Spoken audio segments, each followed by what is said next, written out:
오늘의 일발장전 시작합니다. 일발장전의 두 기둥입니다. 최고의 주식 전문가 두 분 소개하겠습니다. 김영민, 김준호, MBN 골드 매니저와 함께합니다. 안녕하십니까? 반갑습니다. 어제 오후까지 좋았고 밤까지도 좋았고요. 아주 좋았어요. 특히 바이오주들 진짜 행복한 하루를 보냈는데 이 새벽으로 넘어가면서 미국 국채금리 다시 튀어오르고 주가 다시 무너지고 아직까지 투심이 완벽하게 회복되지 않았다 이런 생각도 좀 듭니다. 자, 그래도 바이오와 조선 이건 저희가 조금 있다가 또 한번 따라가야 될지 말지 만기일 이후에 방향성 날지도 논의해 보도록 할 텐데 그래도 우리 국내 증시의 시장 지킴이가 됐습니다. 오늘의 일발장전 저희 계속 함께 하시면은 종목들, 이슈들, 오늘의 공략주들까지도 함께 파악해 보실 수 있을 것 같습니다. 영민 매니저. 네. 오늘의 일발장전, 일발 종목 뭐부터 시작할까요? 말씀해 주신 것처럼 어쨌든 조선, 방산, 바이오 이런 종목들은 네. 좀 살아남았고 오늘 새벽에는 사실 미국장 안 보고 일찍 주무신 분들이 위너다. 사실 장 초반에는 나스닥 지수가 2% 넘게까지 상승 출발을 했었는데 너무 좋았다니까요. 이게 이제 새벽으로 넘어가면서부터 뭔가 이제 좀 찌글찌글 이제 반도체 종목들이 네. 이제 빠지기 시작하고 말씀해 주셨던 것처럼 이제 미국의 10년물 국채 입찰이 좀 부진해지면서 예. 채권 금리가 아주 심하게 급등한 건 아니에요. 한 6bp, 8bp 그 정도 이제 상승을 했는데 그것 때문인 것 같진 않아요, 사실. 그것 때문인 것 같진 않은데 어쨌든 또 투자 심리가 좀 위축이 좀 되면서 빅테크 기업들이 이제 조정받고 엔비디아도 또 5% 넘게 빠지고 테슬라도 또 4% 넘게 빠지고 이런 식의 이제 변동성이 좀 확대되는 모습. 아까 이제 브리핑 때 중요한 얘기는 다 해주신 것 같아요. 실제로 미국 증시 자체가 아직까지는 이 남아있는 침체에 대한 우려, 그 다음에 또 지정학적 리스크에 대한 우려, 이게 어디로 튈지 모르기 때문에 아직 이제 그런 불확실성을 좀 이제 잉태하고 있는 상황이다. 이런 상황에서 이제 우리가 오늘 또 종목을 사야 한다면 과연 이제 어떤 업종을 사야 할까? 어제 강했던 제약바이오를 따라가야 될까? 아니면 어제 쉬었던 다른 업종을 저점 매수를 해야 되나?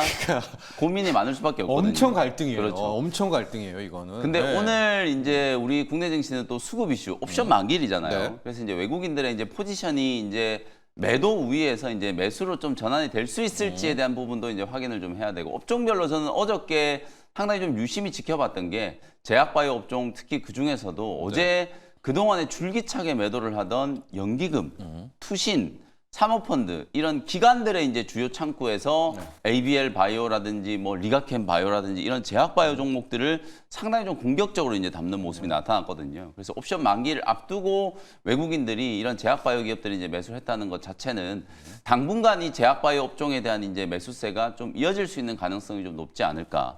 그런 측면에서 저는 오늘도 그냥 제약바이오 업종을 선택을 해가지고 지금 왜 제약바이오 업종을 선택을 했는지를 좀 장황하게 설명을 드렸는데 제약바이오 업종을 선택했고 종목은 그중에서 이제 큐로셀이라고 하는 종목을 소개를 좀 해드리도록 하겠습니다. 어제 사실 큐로셀은 굉장히 좀 좋은 호재가 나왔는데 리가켄 바이오나 ABL 바이오 이런 플랫폼 기업들과 또 시총 큰 종목들 어제 셀트리온까지 굉장히 좀 강했잖아요. 이런 종목들이 이제 주목을 좀 받으면서 큐로셀에 이제 호재가 조금 묻힌 것 같다라는 생각이 좀 들어서 오늘 기업 내용 좀 설명드리면서 큐로셀이 과연 이제 어떤 호재, 앞으로 이제 어떻게 나아갈 수 있을지에 대한 부분들 설명을 좀 드려보도록 하겠습니다. 일단 큐로셀은 CAR-T 치료제, 세포 치료제를 이제 전문적으로 연구 개발하는 기업이라고 보시면 될 것 같고 2024년에 국내 허가 신청을 이제 앞두고 있는 암발셀이라고 하는 이 CAR-T 치료제를 이제 전문적으로 개발하는 기업이에요. 보통 혈액암에 쓰는 킴리아라고 하는 CAR-T 치료제는 여러분들이 많이들 들어보셨을 거예요. 주사 한 번 맞는데 4억 원 이상을 호가하는 이제 이 세포 치료제고, 다만 이제 우리나라에는 이 그 킴리아밖에 허가가 안 되어 있어가지고 사실 굉장히 고가잖아요. 그래서 이런 치료비가 이제 감당이 안 되시는 분들은 주로 이제 미국이라든지 일본 쪽으로 원정 치료를 가셔가지고 혈액암 이제 치료를 받거든요. 그래서 이제 혈액암은 아직까지는 이제 정맥 주사 제형으로 이제 몸속에 이제 약물을 좀 주입을 하는 방식이고, 그 세포 치료제 시장을 이제 개화하기 위해서 연구 개발에 이제 뛰어든 기업이 바로 이제 국내에서는 큐로셀이라고 하는 대표적인 이제 기업이 있고 제가 일전에 한번 소개해드렸던 뭐 유틸렉스라든지 앱클론 이런 기업들도 있죠. 좀 네. 비슷한 이제 비즈니스를 진행하는 이제 기업이라고 이제 보시면 될 것 같아요. 임상 2상에서 기존 의약품 대비해서 최고 31%까지 이제 개선되는 효과. 특히 최근 5월달 작년 상반기 때 암발셀의 임상 2상 결과가 이제 공개가 좀 됐는데 우리가 보통 이제 완전간에 도달하는 비율을 CRR이라고 표현을 하는데 이게 무려 67.1%를 이제 기록을 좀 했거든요. 네. 그 정도로 치료 효과가 탁월했기 때문에 뭐 퍼스트 인 클래스라고 얘기할 수는 없습니다만 베스트 인 클래스 정도는 이제 좀 될 수 있는 세포 치료제, CAR-T 치료제를 보유하고 있는 기업이다. 그리고 이제 조금 더 여러분들이 주목을 좀 해보셔야 되는 게 지난 7월 초에 소아 신경종양학회라는 이제 학회가 있었는데요. 여기서 소아 내암 치료용 이제 CAR-T 요법이 이제 주목을 좀 많이 받았었거든요. 어떤 이제 어린 아이가 이제 뇌 종양이 이제 생긴 거예요. 보통 이제 뇌 종양이 생기면 평균 생존 기간이 한 11개월 정도밖에 안 된다라고 해요.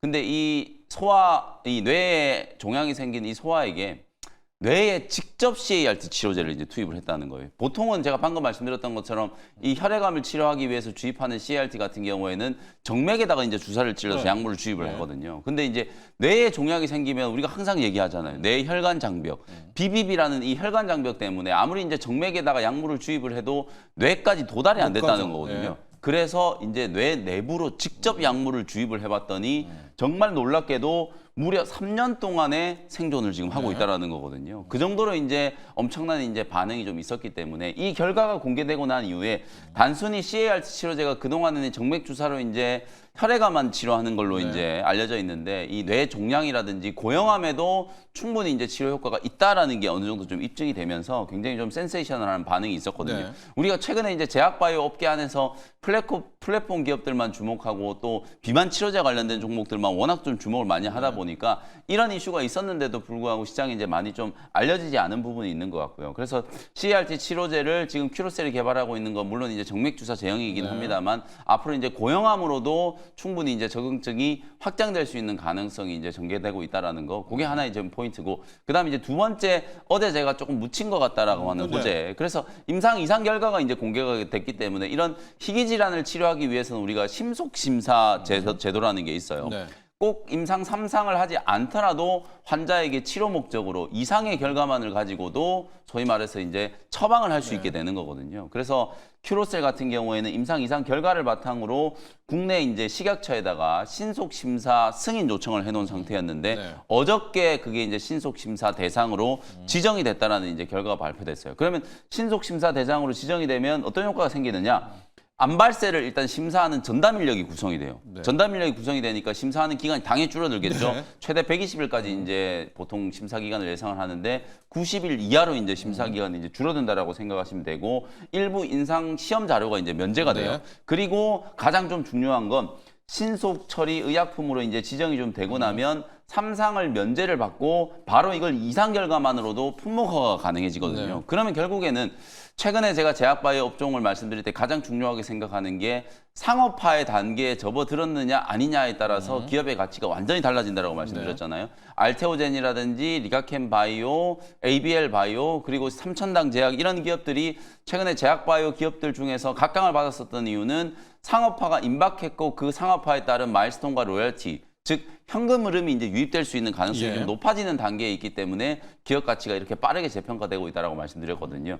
큐로셀 역시도 암발셀이라고 하는 이 CAR-T 치료제 상업화가 이제 거의 임박했다. 빠르면 올해 안에 뭐 조금 늦어진다라고 하더라도 내년 1분기 안에는 아마도 이제 긴급 승인이 이제 떨어져서 시판 허가가 충분히 이제 가능할 걸로 품목 허가가 가능할 걸로 예상이 되고 있기 때문에 국내 이제 CAR-T 치료제를 이제 기다리고 있는 기업들 분들 환자분들 같은 경우에는 굉장히 좀 반가운 소식이다. 그래서 어저께 이제 신속 심사 승인이 이제 지정이 됐다라는 것 자체가 큐로셀 주가에도 상당히 좀 긍정적인 재료가 좀 될 수 있다. 이런 부분들 말씀 좀 드리도록 하고요. 차트 보면서 이제 가격 전략 한번 설명드리도록 할게요. 작년에 이제 상장된 기업인데 사실은 주가를 보면 뭐 25,000원에서 35,000원 거의 요 박스권에서 이제 움직이고 있는 기업이라고 네. 보시면 될 것 같아요. 지금 주가가 최근에 이 박스권 하단 25,000원을 살짝 깼다가 한 이틀 정도 이제 기술적인 반등이 진행되고 있는 구간이기 때문에 반등 초입에서 공략을 해서 박스권 상단까지 이제 공략하는 전략으로 대응을 해보시면 될 것 같고요. 일단 1차 목표 가격은 34,000원, 매수 가격은 어제 종가 뭐 28,800원 근처로 잡으시면 될 것 같고요. 네. 손절 가격은 방금 말씀드렸던 이 박스권 하단 요 25,000원은 종가 기준으로 어쨌든 좀 지지가 좀 돼야 돼요. 여기가 이제 이탈이 좀 나와버리면은 네. 2만 원대까지 2만 원이 지금 공모가거든요. 요 2만 원까지는 또 추가적인 하락이 또 생길 수도 있기 때문에 그래요. 25,000원을 딱 손절가로 좀 잡아놓고 대응 전략을 한번 세워보시면 되겠습니다. 네, 큐로셀 오늘 영민 매니저의 일발 종목이었었습니다. 지금 바이오들 다 갔는데 마지막 남았던 부분이 이쪽 이제 세포 네, 치료제입니다. CAR-T라는 이제 세포 치료제로 굉장히 지금 승부를 네. 걸고 있는. 이제 복잡하죠. 약간 뭐 백혈구에서 T 뽑았다가 뺀 맞아요. 거를 다시 그 치료제를 집어넣고. 넣어가지고 암 때려잡는. 네. 근데 진짜 좀 세포 치료제만 요즘 못 갔거든요. 맞아요. 아마 그런 측면에서 보면 이제 이거 큐로셀, 앱클론 이런 쪽도 한번 관심을 가져보자. 다만 또 이제 공모가 라인들 이게 아마 패스트 트랙 빠른 상장됐던 맞습니다. 거죠. 예. 네네. 그런 그래서 것들이 패스트 있기 트랙에 때문에. 이제 어제 지정이 되고 나서 말씀드렸던 것처럼 신속 심사가 이제 진행이 좀 될 됐으니까. 거기 때문에 네. 3상을 면제받고 2상 결과만으로도 이제 품목 허가가 네. 이제 가능해진 단계가 된 거기 때문에 3상 건너뛰고 이제 상업화 단계로 간 거예요. 그게 이제 호재가 좀 될 수 있다라는 점을 강조를 좀 해드리겠습니다. 세포 치료제까지 저희가 한번 이제 가보고 있습니다. 큐로셀 오늘 영민 매니저의 일발 종목 봤고요. 자, 준호 매니저 오늘 리뷰로 네. 가보도록 할 텐데, 붙이는 걸로 가보도록 하겠습니다. 붙이는 거 오늘 큐로셀에 큐로셀에 맞서는- 붙이는 거는 AI 의료 쪽으로 한번 AI 가볼게요. 의료? 그 네. 셀바스 헬스케어라는 기업으로 한번 오, 붙여볼 텐데, 셀바스. 예. 네, 최근에 이제 뭐 AI 의료 쪽은 결국에 이제 뭐 트럼프 전 대통령이라든지 아니면 뭐 해리스 부통령 누가 되든 간에 수혜를 받을 수 있고 네. 또 이제 해리스 부통령이 지금 최근에 뭐 독자라든지 양자 대결에서 좀 이제 뭐 오차 범위 안에서 맞아요. 좀 승리를 했다라는 얘기가 지금 나와주고 있어요. 네. 그래서 이런 부분에서 시간 외에서 지금 해리스 관련된 종목들이 좀 크게 올라갔던 부분도 있고 뭐 대표적으로 뭐 마리화나라든지 아니면 낙태 관련된 종목들이 네. 가장 큰 핵심 수혜주로 부각되는데 그 안에서 이제 공약이 하나가 있는데요. 메디케어 관련된 정책이 있습니다. 해리스에? 그래서 맞습니다. 네. 그래서 메디케어가 이제 취약계층의 이제 공공 의료보험 확대가 이제 메디케어 관련된 정책인데 그 안에서 국내에서는 가장 대표 수혜주가 이제 셀바스 헬스케어로 이제 분류가 되고 있어요. 예. 그래서 예전부터 이제 뭐 점자 관련된 또 이제 뭐 의료 기기도 공급하고 있는 기업이기도 하고 예. 또 그리고 전체적으로 뭐 또 특히 뭐 전자동 혈압기 관련해서 국내 시장 점유율 1등이기도 하고요. 그래서 인바디 같은 경우는 우리가 이제 헬스장 가면 많이 하잖아요. 네. 체성분 관련된 분석기. 근데 이제 그동안은 인바디가 독점이었는데 셀바스 헬스케어가 이제 한국형 또 인바디를 또 이제 개발을 해가지고 네. 또 이제 전 세계 최대 또 이제 헬스케어 또 이제 체인에도 어느 정도 공급을 했다라는 얘기도 나와주면서 셀바스 헬스케어가 또 이제 AI 의료 쪽에서 최대 수혜주고 또 해리스 부통령의 또 핵심 수혜주로 메디케어 관련된 핵심 수혜주로 좀 부각이 되고 있는 모습이에요. 그래서 이런 점을 봤을 때 바이오 섹터에서 어떤 순환매가 돈다고 했을 때 그리고 특히나 오늘은 약간 좀 시장이 좀 쉬어갈 가능성이 높잖아요. 네네. 예. 그랬을 때 오히려 미 대선에 어떤 쏠리는 수급이 결국 셀바스 헬스케어도 같이 좀 수혜를 좀 받을 수 있다라고 좀 판단이 돼서요. 한번 붙이기 종목으로 셀바스 헬스케어를 한번 붙여보겠습니다. 네. 셀바스 헬스케어. 저희가 인바디를 일단 기억하면 될까요? 맞습니다. 인바디의 대항마. 한국형 인바디. 한국형 인바디. 인바디 이길 수 있을까요? 이기기는 좀 쉽지는 않을 것 같은데 네. 그래도 이제 가성비를 또 앞서 그렇죠. 오다 네. 보니까 또 이제 인바디가 또 생각보다 가격이 굉장히 비싸요. 근데 이제 체성분 이 분석하는 부분에서는 또 셀바스 헬스케어가 조금 앞선다는 부분도 있고요. 그리고 또 셀바스 AI가 모회사인데 또 셀바스 AI가 이제 네. 굿닥이라는 서비스와 또 이제 원격 진료 서비스를 같이 하고 있는 네. 기업이다 보니까 또 모회사의 어떤 시너지 효과도 충분히 나오지 않을까라는 관점에서 셀바스 헬스케어를 붙여보겠습니다. 코로나19 테마로 보신 거 아닌가요? 코로나19도 살짝 붙어있긴 한데요. 반은 걸려 있는 요즘 것 코로나19 같은데. 가 네. 워낙 또 이슈가 되고 있어서. 네, 맞습니다. 네. 근데 이거는 해리스 쪽이 조금 더 가깝다라고 보시면 될 것 같아요. 코로나는 수젠텍이라고 또 네, 역사적인 그 맞습니다. 하나 또 네. 종목 하나 있죠. 예. 걸리시면 안 됩니다, 여러분. 지금 네. 속속 주위에 코로나19가 너무 많이 좀 확산이 되고 있는 것 같은데요. 건강이 최고고요. 자, 오늘 영민 매니저의 일발 종목은 세포 치료제, CAR-T, 카 치료제였었고 큐로셀이었고요. 이에 붙이는 종목. 저는 셀바스 헬스케어. 셀바스 네. 헬스케어, 메디케어입니다. 해리스는 약간 좀 범 건강 쪽을 이렇게 맞아요. 챙기는 그런 포맷이라고 생각하시면 될 것 같고요. 리뷰로 들어가 보도록 하겠습니다.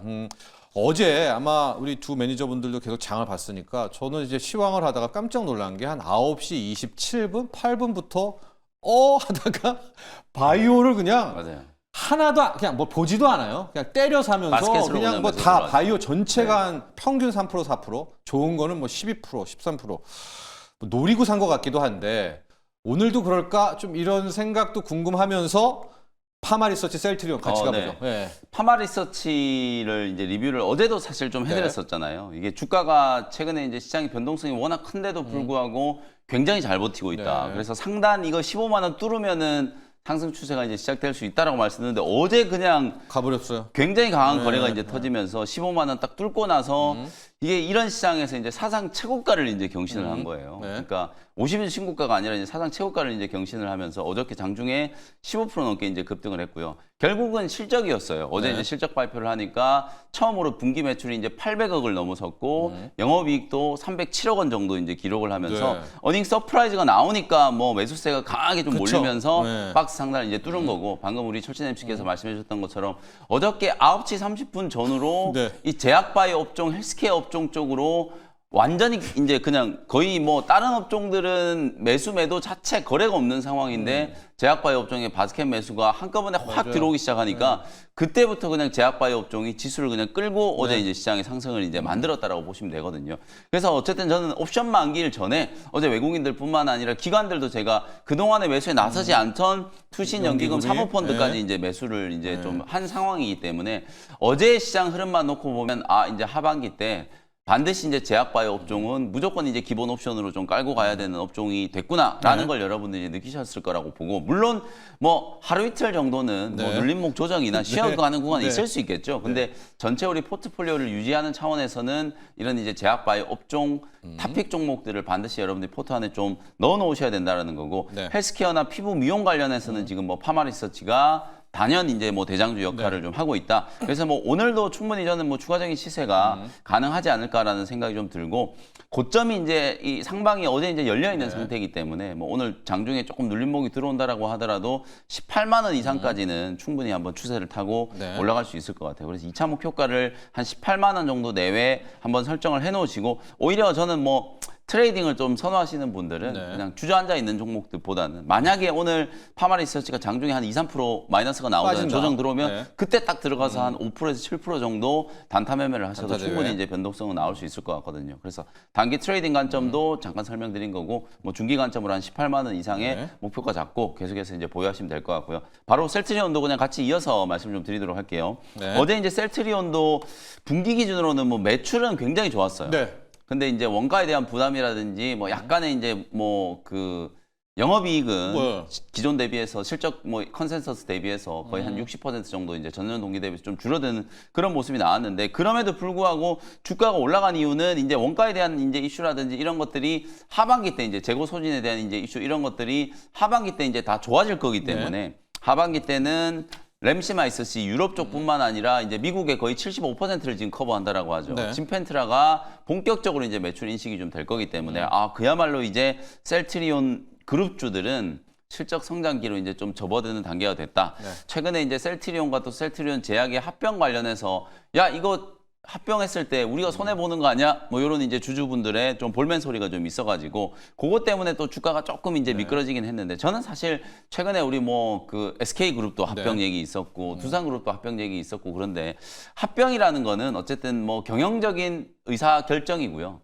지금 당장 뭐 시가총액이라든지 매출을 가지고 이제 합병 비율을 이제 산정한다라기보다는 말 그대로 이제 미래에 네. 이 기업들의 가치를 어떻게 이제 업그레이드 해가지고 적정한 이제 합병 비율 산정을 좀 통해서 기업 가치를 결국은 이제 끌어올리려고 하는 거거든요. 결국 주주분들의 입장에서 이제 기업 가치를 얼마나 좀 빠르게 끌어올리느냐 그게 이제 경영자적 이제 의사 결정의 핵심이라고 이제 보고 마음에 안 든다 그러면은 매수 청구권을 행사하면 되는 거예요. 네. 이제 그런 또 주주분들의 권리도 분명히 좀 있기 때문에 그래서 합병과 관련된 노이즈보다는 저는 셀트리온의 실적 성장성에 오히려 조금 더 주목을 좀 해야 된다. 그리고 최근에 삼성바이오로직스 올라가는 거 보면은 이게 추세를 한번 타고 가니까 워낙 시총이 큰 이제 대장주, 대형주다 보니 쉽게 꺾이질 않잖아요. 네. 삼성바이오로직스도 지금 거의 보시면 추세가 한 달 이상 계속 이어지고 있고 어제도 52주 신고가 이제 경신을 하면서 98만 원 근처까지 이제 올라갔단 말이에요. 네. 셀트리온도 분명히 이런 식의 이제 상승 추세가 만들어질 수 있는 단계로 저는 접어들었다고 보기 때문에 뭐 셀트리온 당연히 계속해서 보유하는 전략. 지금 현재 20만 원 아래에서 저는 신규 매수도 가능하다 이런 의견을 좀 드리겠습니다. 자, 파마 리서치와 셀트리온 두 종목 리뷰를 해봤습니다. 파마 리서치 앞서 이제 리포트도 나왔지만은 피부에 주름을 없애준다는 리쥬란을 지금 만드는 이 기기를 만드는 곳인데 제 주변에도 이 시술을 이제 많이 받더라고요. 그래서 주가도 좋겠다. 이런 거 보면 마치 뭐 더울 때 네. 빙과류 주가 오르는 뭐 그런 걸로도 설명이 될 것 같습니다. 파마 리서치였고요. 셀트리온, 진펜트라 요즘은 뭐 어르신들도 셀트리온 하면서 막 진펜트라 이야기를 곳곳에서 하시더라고요. 네. 이제 그만큼 널리 알려진 종목이고 인기 많은 종목입니다. 자가 면역을 치료하는 크론병 같은 거 면역력 떨어질 때 필요하는 또 미국인들은 그런 병이 많다고 합니다. 그래서 자가 면역 치료 진펜트라에 셀트리온까지 받고 어제 개를 탔습니다. 어제 그냥 기계로 들어온 거죠. 네. 근데 오늘 또 개를 또 탈지 바이오는 알 수가 없다. 그러나 어쨌든 두 종목들 리뷰를 한번 하고 지켜보시자. 준호 매니저 리뷰로 가보도록 할 텐데요. 대주전자재로 한번 가보고 네. 엔젤 로보틱스까지. 네. 오늘 약간 느낌적인 느낌이긴 하지만 오늘의 외국인 AI가 네. 알고리즘이 9시 반에 로봇으로 한번 또 들어왔으면 어떨까. 네. 아니 진짜 알고리즘 들어오니까 거침이 맞습니다. 없더라고요. 90만 원짜리 쌈바도 네. 그냥 가격을 5%를 따지지 않고 그냥 안 사요. 따져요. 안 따집니다. 그냥 사버립니다. 예. 그래서 뭐 대주전자 재료도 네. 또 그리고 엔젤 로보틱스도 네. 이제 알고리즘이 들어올 때가 됐다라고 됐다. 저 보고 네. 있습니다. 네. 대주전자 재료도 최근에 뭐 여러 가지 전기차 화재라든지 노이즈가 굉장히 많음에도 불구하고 오히려 저는 국내 기업들이 충분히 반사이익을 얻을 수 있고 전기차 관련된 악재는 이미 뭐 에코프로 그룹주를 필두로 상당 부분 녹아져 있다라고 보고 있습니다. 그래서 주가에서 이제 올라갈 수 있는 이유 첫 번째 원칙이 일단 가격적인 매력이에요. 그래서 굉장히 충분한 악재가 반영된 상태에서는 약간의 호재에도 충분히 큰 수혜를 얻을 수 있다고 보고 있고 또 대주전자 재료는 2차전지 안에서도 제일 마지막까지 왕자 자리를 지키면서 신고가를 경신했던 종목입니다. 그러다 보니까 지금 시장 여파로 밀렸던 부분도 있지만 결국 실적이 말해줄 것이다. 그래서 여러 가지 악조건 속에서도 1분기 어닝 서프라이즈가 나왔다는 거는 2분기, 특히 3분기, 4분기에 앞으로 가면 갈수록 실적은 더 좋아질 수밖에 네. 없고 캐즘까지 극복한다고 했을 때는 뭐 말할 것도 없이 대주전자 재료가 2차전지 섹터의 에코프로 머티나 에코프로 그룹주와 같이 2차전지 섹터의 상승을 견인한다라는 거는 뭐 의심할 여지가 없다라고 보고 있습니다. 당연히 홀딩 관점으로 보셨으면 좋겠고요. 일단 네. 목표가는 여기 직전 고점 부근대였던 12만 5천 원 라인대를 일단 1차 목표가로 좀 설정하면서 좀 긴 호흡으로 좀 볼 필요가 있다라고 보고 있고 네. 어제 이제 엔젤 로보티스를 말씀드렸어요. 그래서 맞아요. 또 장중에 한 6.96% 정도 뭐 7% 가까운 좀 상승 흐름이 나와주기도 했는데 일단 이제 공모가까지 거의 다 내려왔다라는 네. 것도 장점이고 또 그리고 LG전자가 이제 픽한 기업 중에 하나인데 사실 LG전자는 삼성보다 훨씬 더 먼저 로봇 사업에 사활을 걸었습니다. 네. 그래서 2018년도에도 이 웨어러블 로봇 수트복을 또 이제 공개를 하기도 했었고 지금 뭐 식당이나 커피숍 같은 데 가면은 사람이 직접 이제 서빙해 오는 게 아니라 보통 이제 그 메이커 보면요. 네네. 보통 클로이, LG전자 클로이라고 써 있을 거예요. 그래서 예. 클로이 로봇이나 아니면은 베어 로보틱스일 경우가 굉장히 높다. 그래서 네. 국내에는 특히 LG전자의 클로이 로봇이 서빙용 로봇으로 요즘에 많이 서빙이 온다라고 보시면 될 것 같고, 그러니까 그만큼 LG전자가 로보티지도 지분 투자했죠, 로보스타는 인수했죠 하면서 로봇 관련된 기술력 있는 기업들을 잇따라 지분 투자를 하고 있다라는 거는 지금 현 시점에서는 삼성보다 로봇 쪽에서는 예전부터 또 수년 전부터 준비를 해왔다라는 거. 그래서 웨어러블 로봇도 준비를 해왔었는데 네. 엔젤 로보틱스 같은 경우는 그 웨어로봇 안에서도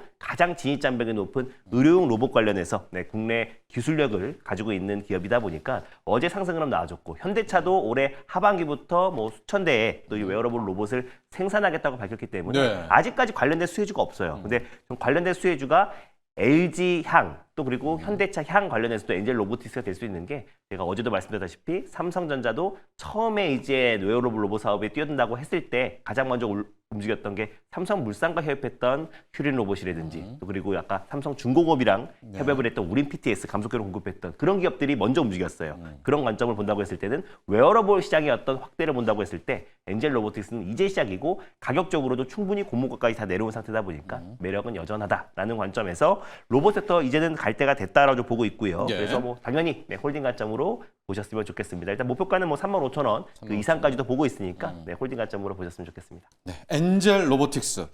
저전에 저희 로봇 한번 했었죠. 엔젤 로보틱스 이제 입는 로봇, 네, 맞습니다. 웨어러블 로봇 쪽으로 가고요. 또 레인보우 로보틱스 같은 경우에는 공정 로봇팔, 네. 협동 로봇이라고 합니다. 우리와 사람과 같이 하는 뭐 두산 로보틱스도 마찬가지로 서빙 보는 로봇도 서비스 로봇도 네. 있고 좀 다양한데 엔젤 로보틱스만 이제 좀 소외를 받았다. 네, 그러나 입는 로봇, 웨어러블 로봇 시대도 한번 도래한다는 거 포인트를 잡으시고 어제 바이오에서 진짜 개 탔잖아요. 어제 바이오처럼 오늘도 어느 별에서 어느 곳에서 알고리즘이 솟구칠지 모릅니다. 약간 느낌적으로 2차 전지 아니면 로봇 될 수 있다. 로봇도, 네, 충분히 갈 때가 됐고 네. 네, 그리고 올해 하반기에나 뭐 기대해봐도 되지 않을까 좀 보고 있어요. 네, 9시 반에 또 한번 외국인들의 또 연기금의 이 알고리즘 물량들 로봇으로 들어오는지도 확인해 보시면 되겠고요.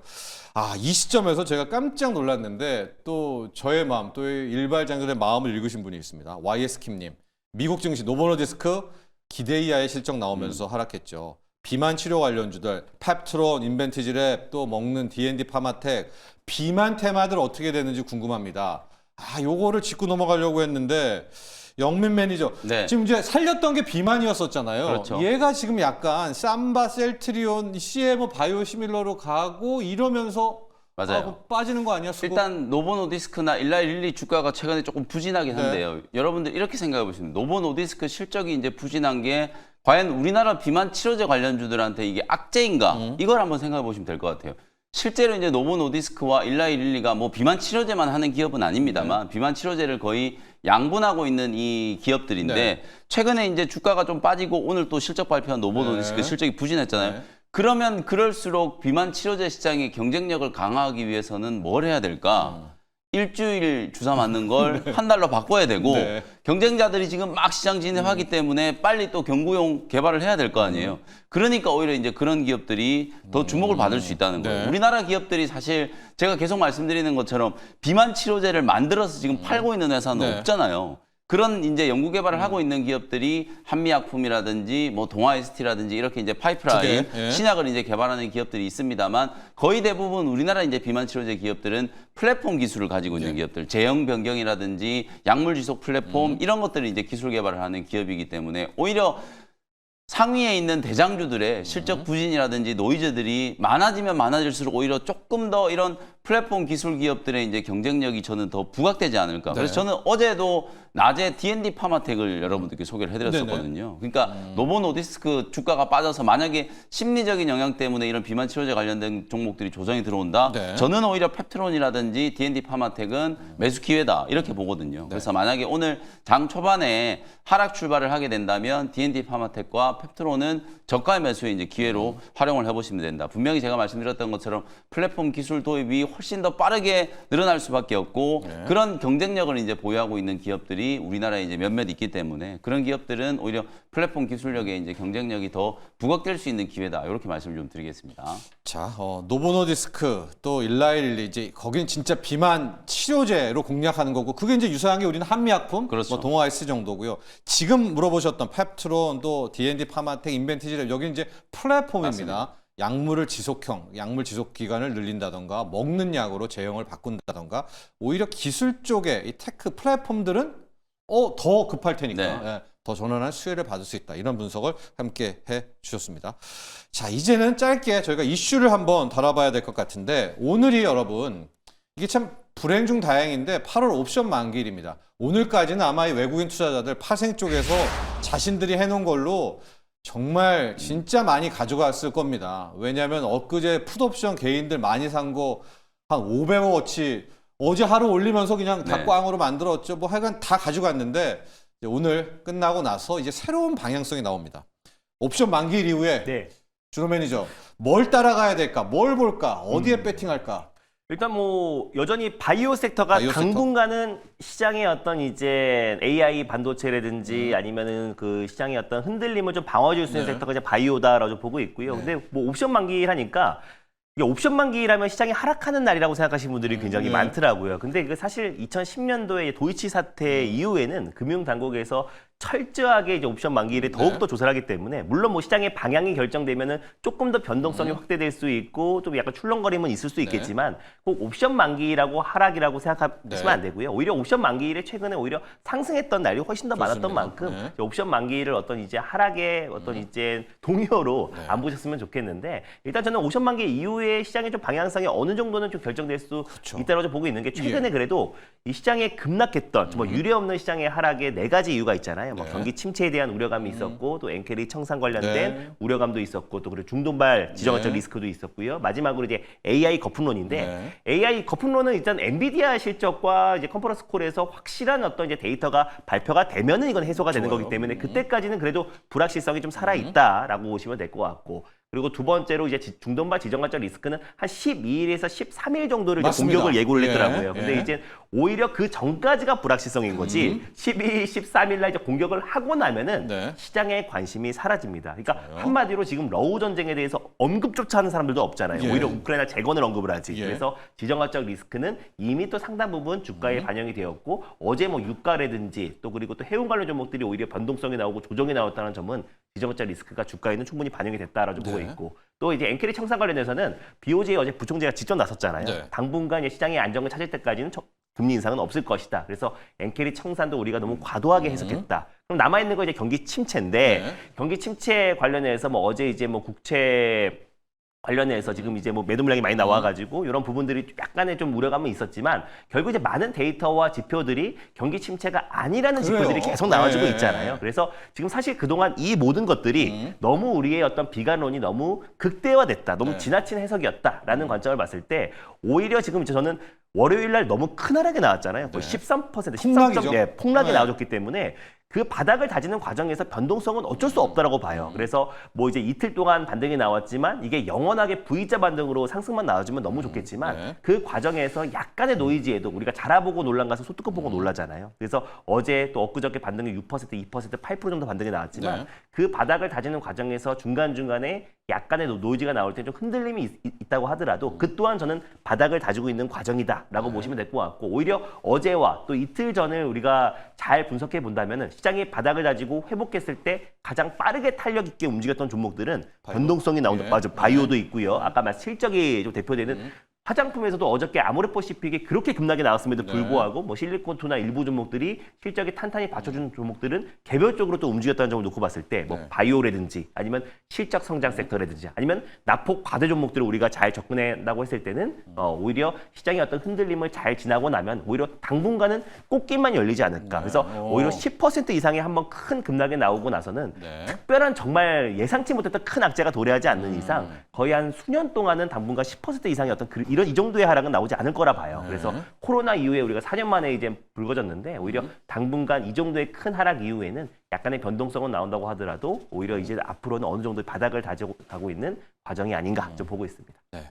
자, 저희가 이제 오늘 옵션 만기 이후의 투자 전략, 방향성들 이야기를 좀 나눠보고 있는데 좋은 지적해 주셨습니다. 저희가 4가지 악재 중에서 미국의 경기 침체, 경기 둔화는 일단은 뭐 네. 유야무야 없어진 것 같아요. 엔캐리 트레이드 네. 청산 어제로 끝났죠. 일본 맞습니다. 부총재가 금리 인상 일단 안 하겠다고 했습니다. 0.25%인데 누가 맞아요. 그 이자를 뭐 얼마나 내고 갚아요? 그것도 이제 안 되고. 이란 재료는 12, 13일 네, 기다리고 맞습니다. 있습니다. AI 거품론 8월 28일 네. 엔비디아 실적. 어쨌든 8월에는 여러분 이 4가지 악재가 네. 확인이 됩니다. 자, 영민 매니저 그런데 이제 외국인들의 수급을 우리가 하면서 이야기를 하면서 쌍바닥 이야기 자꾸만 나오면서 야 이거 한 번 더 전저점을 가야 네. 바닥 따지고 맞습니다. 그때 뭐 연준이 뭐 하나 해주고 요런 시나리오로 파생 쪽에서 또 트레이딩 전략을 짜시는 분들도 네. 있거든요. 한 번 더 빠져줘야 그게 더 제격이다. 이런 의견은 어때요? 그게 이제 데드캣 바운스 네. 이제 논리라고 보시면 되는데 워낙 주가가 이제 폭락을 했다가 단기 그렇죠. 이제 좀 급반등이 들어왔잖아요. 그래서 이게 한 번 더 밀었다가 소위 말해서 이제 W자 이제 네. 패턴을 만들고 올라가면 이제 기술적으로는 굉장히 이제 탄탄한 락 바텀이 이제 만들어지는 거니까 다 다들 끌어내고, 이제 그렇게 혜택들. 이제 얘기를 네. 하시는데 사실은 지금 이제 기술적인 지표 자체가 잘 맞지 않는 구간이에요. 이미 추세가 깨져 있는데 이걸 네. 뭐 기술적인 분석을 한다라고 네. 해서 이게 확률적으로 이제 잘 맞지는 않을 것 같고 오늘 일단 뭐 단기적으로 봤을 땐 옵션 만기일이잖아요. 옵션 만기일 아까 이제 준호 매니저님도 잘 설명해 주셨던 것처럼 무조건 하락하는 게 아니라 그냥 옵션 만기일 날은 좀 변동성이 좀 네. 커질 수 있다. 특히 최근에 시장 자체를 여러분들이 이제 바라보실 때 가장 먼저 이제 전제를 좀 깔아 놓으셔야 되는 건 변동성이 워낙 극심하다는 거예요. 이게 변동성이 극심하다는 건 떨어질 때도 이제 변동성이 네. 크지만 올라갈 때도 이제 변동성이 큰 거거든요. 평소에는 우리가 종목이 10%만 빠져도 무슨 큰 악재가 터졌나 막 이렇게 생각을 하는데 네, 이제는 요즘에는 그냥 뭐 10% 빠졌다가 또 상승 전환되기도 하고 상승하다가 갑자기 오늘 엔비디아가 그랬잖아요. 4% 상승 올랐다가, 출발했다가 네. 마이너스 5%로 끝났으니까 하루에 10% 빠진 거거든요. 이런 식의 이제 변동성이 나타나는 구간이기 때문에 지금 시장을 조금 바라보실 때 네. 굉장히 좀 큰 이제 아래 위 이제 변동성이 좀 나타날 수 있다는 거 그것만 좀 연두를 좀 해두신다라고 하면 그래도 시장 대응을 하실 때 조금은 좀 여유가 생기시지 않을까 이제 이런 생각이 좀 들고 여러 가지 악재들이 있어요. 지금 뭐 지정학적인 사실 우리가 전쟁을 할 때 네. 날짜를 예고해 놓고 나 언제 미사일 쏠 거야 이러고 전쟁하진 않잖아요. 근데 지금 이란이 이제 이렇게 날짜를 어느 정도 이제 예고하고 있는 이유는 그만큼 이제 확전에 대한 이제 우려를 경계하는 거거든요. 이란도 이제 어찌 보면 하마스의 이제 지도자가 뭐 어쨌든 피살이 된 거잖아요. 미사일을 쐈건 뭘 했건 간에. 그러면 이제 그냥 가만히 있을 수는 없는 거기 때문에 보복 공격을 좀 해야 되는데 이게 이제 확전되는 걸 이제 또 우려하는 그런 여러 시각들이 있기 때문에 위험 관리는 어느 정도 좀 되고 있다라고 봐요. 뭐 그런 측면에서 봤을 때 미사일 한번 이렇게 쏘고 나면 저는 이제 단발성, 국지적인 이제 악재로 좀 해소가 좀 되지 않을까. 그럼 결국 남아 있는 건 미국 이제 경기 침체에 대한 이제 우려. 이게 하고 이제 핵심인데, 엔비디아 실적. 네, 네. 엔비디아 실적인데, 네. 엔비디아 실적은 이제 8월 말까지 어쨌든 뭐 기다려야 되는 거고 네. 사실 TSMC나 엔비디아 이제 실적 발표 이제 보시면 아시겠지만 숫자 자체는 이제 좋아요. 근데 이제 문제는 숫자 좋은 걸 시장이 이제 어떻게 해석하느냐. 네. 숫자 좋은 걸 긍정적으로 해석할 수 있는 시장의 분위기가 만들어져야 되거든요. 아무리 숫자가 좋아도 AI에 대한 이제 밀면 비관론이 밀죠. 팽배하면 그냥 주가는 이제 밀리는 거예요. 그러니까 그 전까지 엔비디아 이제 실적 발표하기 전까지 과연 시장 분위기를 어떻게 수습하느냐. 그게 저는 관건이라 보고 그에 대한 힌트는 어제 일본에서 굉장히 잘 보여줬어요. 네. 지금은 뭔가 행동으로 옮기는 액션을 하는 것보다는 립 서비스가 오히려 훨씬 네. 더 효과적인 거예요. 왜냐하면 우리가 지난 월요일에 시장 폭락을 보시면 이게 펀더멘탈로는 설명이 안 되는 이제 하락 흐름이거든요. 결국 심리적으로 굉장히 이제 공포가 연출이 좀 되면서 주가가 이제 폭락했었다. 그걸 이제 잠재우기 위해서 일본 중앙은행 부총재가 금리 인상 그럼 안 할게. 네. 이 한마디로 지금 시장을 살려놓은 거거든요. 그러면 이제 연준도 바통 터치 해가지고 그겁니다. 어저께 네. 월가에서 이런 얘기가 있었어요. 네. 아직까지는 연준이 나설 정도는 아니야. 이런 얘기가 나오니까 네. 어제 시장을 빼버리는 거예요. 그러니까요. 연준 인사들이 주요 네. 인사들이 이제 지금 시장의 경제 상황, 경기 침체가 아니다라는 부분에 대한 이제 명확한 이제 의사 표현과 그리고 앞으로 이제 금리 인하를 이제 생각했던 것보다 조금 더 빨리 속도와 강도를 좀 높여서 할 수 있다라는 그런 식의 이제 뉘앙스만 좀 풍겨주더라도 충분히 시장은 이제 반전할 수 있다라고 보거든요. 그래서 앞으로 여러분들이 하루 이틀 내에 연준 주요 인사들이 일본 중앙은행 부총재가 했던 그런 역할을 해주느냐를 좀 보시면 오히려 생각보다 시장의 이제 바닥이 좀 빨리 잡힐 가능성이 좀 높다. 저는 그렇게 말씀드리겠습니다. 그렇습니다. 때를 쓸 수는 있습니다. 때. 왜냐? 연준 이 사람들이잖아요. 이 사람들이 좀 빨리 도와줘야 되는데 그렇죠. 어제 간밤에 연준 인사들 발언 하나하나 보면은 인하 필요 없다, 급하게 네. 할 필요 없다 이러니까 바로 또 시장이 땡깡을 부리잖아요. 자, 일본 은행 부총재처럼 이제 연준도 네. 뭔가 보여준다면 그때부터 한번 바닥 잡고 갈 수 네. 있다. 이렇게 분석해 보고요. 자, 이제 오늘의 일발장전 남은 준호 매니저 오늘의 일발 종목 뭘로 공략할까요? 오늘? 오늘은 좀 중장기적으로 좀 수혜를 받을 수 있는 종목을 좀 준비해 봤고요. 바로 삼성전기라는 네. 기업을 한번 묵직하게 들고 와 봤습니다. 예. 일단 제가 삼성전기를 이제 말씀드리기 전에 제가 사진 한 장을 좀 준비를 했어요. 그래서 네. 이번에 2024 파리 올림픽에서 가장 개인적으로 명장면을 꼽자면은 예. 저는 이 탁구 이제 혼합 복식에서 또 이제 신유빈 선수와 또 임종훈 선수가 이제 그 셀피를 갤럭시 Z 플립 예. 6를 가지고 셀피를 찍는데 이게 중국 선수들과 이제 북한 선수가 이제 같이 있었잖아요. 있어요. 이게 이제 올림픽 정신으로 이제 평화와 화합을 상징을 했다. 이 순간만큼은 남과 북의 어떤 갈등, 분단 이런 게 아니라 평화와 화합을 상징했고 또 젊은 친구들이 이렇게 웃으면서 또 셀피를 좋네요. 찍는 모습을 네. 보면서 살짝 뭉클하기도 하더라고요. 그래서 이 장면이 저는 개인적으로 최고의 명장면으로 이제 꼽을 텐데 네. 저 지금 들고 있는 저 핸드폰 갤럭시 Z 플립 6의 카메라 모듈과 MLCC를 공급하는 기업이 예. 바로 삼성전기고요.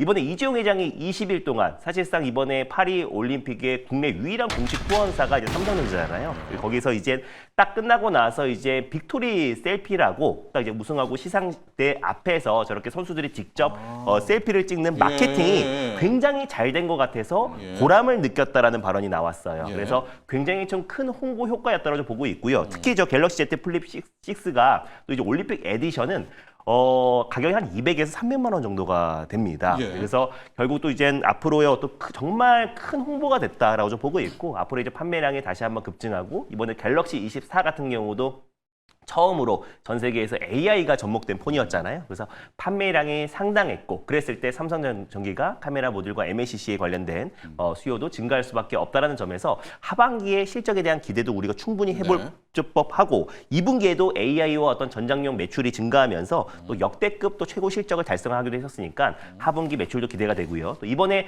파리 올림픽에서 마크롱 대통령이 또 네. 이제 파리 엘리제공에서 열린 글로벌 기업 5찬 행사에서 글로벌 40여 개의 기업들이 참여를 했다라고 해요. 거기에 일론 머스크, 테슬라 CEO도 참여를 했고 예. 제임스 킨스 코카콜라 CEO, 또 그리고 닐 모한 유튜브 CEO, 또 그리고 일리알리 CEO도 있고 루이비통 회장도 참여를 했는데 예. 거기에 정의선 현대차 그룹 회장과 또 삼성전자 이재용 회장도 참여를 했다라고 합니다. 그래서 여러 가지 이제 글로벌 이제 경영과 이런 부분에 대해서 논의를 했다고 하는데 주말 동안에 아직까지 이제 썰이긴 한데요. 네. 이재용 회장과 정의선 회장 그리고 일론 머스크가 파리 회동에 있었다. 이거는 이재용 회장이 주관을 했다. 예전에 이제 일론 머스크와 이재용 회장이 약간 세계의 만남이 있었잖아요. 예. 네, 그리고 또 이재용 회장과 또 이제 정의선 회장 간에서 3세 간에 굉장히 친분이 두텁다라는 아주 얘기가 두텁답니다. 맞습니다. 예. 네, 그런데 이제 만약에 일론 머스크와 정의선 회장 또 이재용 회장이 이제 세계의 만남이 파리 회동에 있었다라면은 네. 지금 많이 논의했다라는 관측이 계속 제기되고 있어요. 예. 그래서 그런 부분을 본다고 했을 때 뭐 자율주행 관련해서 논의를 하지 않았을까라는